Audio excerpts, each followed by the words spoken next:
नमस्कार, मैं खुशी और आप देख रहे हैं द न्यूज इंडिया लाइव। आइए नजर डालते हैं आज की बड़ी खबर पर। स्थानीय निकाय चुनाव में नई आरक्षण नीति को मंजूरी के बाद अनारक्षित वर्ग को बड़ा नुकसान, घटेगा सीटें, ओबीसी वर्ग को होगा फायदा।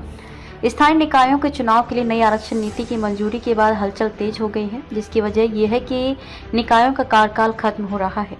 अनुमान लगाया जा रहा है कि रायपुर समेत बड़े नगर निगमों में अनारक्षित सीटें घट सकती हैं। स्थानीय निकायों में आरक्षण की अधिकतम सीमा 50% रखने की आरएस विश्वकर्मा आयोग की सिफारिशों को सरकार ने मंजूरी दे दी है। अधिसूचना जारी होने के बाद वस्तु स्थिति सामने आएगी। प्रदेश में निकायों में ओबीसी को 25% आरक्षण मिलता था। अब नई नीति आने के बाद विशेषकर नगर निगमों में ओबीसी आरक्षण बढ़ सकता है। प्रदेश में 14 नगर निगम हैं और 48 पालिका व नगर पंचायत 122 हैं।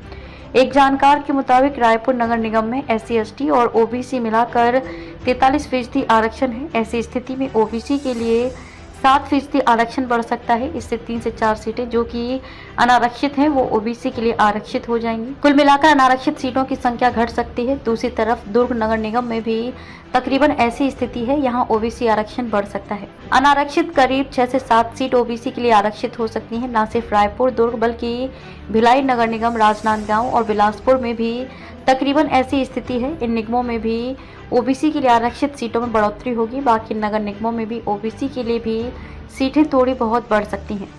जानकारों का मानना है कि नई नीति नगरीय निकायों में ओबीसी तबके को फायदा होगा, मगर ग्रामीण इलाकों में पंचायतों में नुकसान उठाना पड़ सकता है। यह अनुसूचित जनजाति के लिए आरक्षित सीटें बढ़ सकती हैं। प्रदेश के 14 जिलों में पिछड़ा वर्ग को प्रतिनिधित्व नहीं के बराबर रहेगा। विश्वकर्मा आयोग ने जिला स्तर पर ओबीसी का सामाजिक, आर्थिक और राजनीतिक स्थिति का आकलन कर रिपोर्ट तैयार की है। इसमें सुप्रीम कोर्ट की गाइडलाइन को भी ध्यान में रखा गया है, जिसमें अनुसूचित जाति जनजाति के लिए आरक्षण में किसी तरह का बदलाव नहीं किया जाए। साथ ही आरक्षण की सीमा 50% रखने के निर्देश का पालन किया गया है।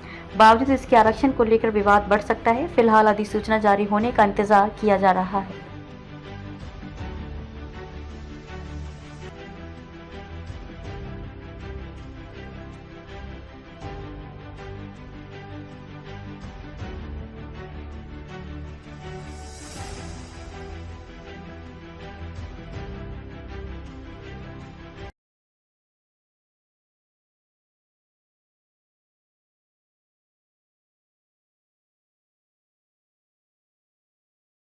अब तक के लिए बस इतना ही। फिर होगी आपसे मुलाकात ऐसी एक और खबर के साथ। अब तक के लिए नमस्कार और देखते रहिए द न्यूज इंडिया लाइव। ऐसे ही लेटेस्ट अपडेट्स के लिए हमारे चैनल को सब्सक्राइब करें। तुरंत नोटिफिकेशन पाने के लिए बेल आइकन प्रेस करना ना भूलें।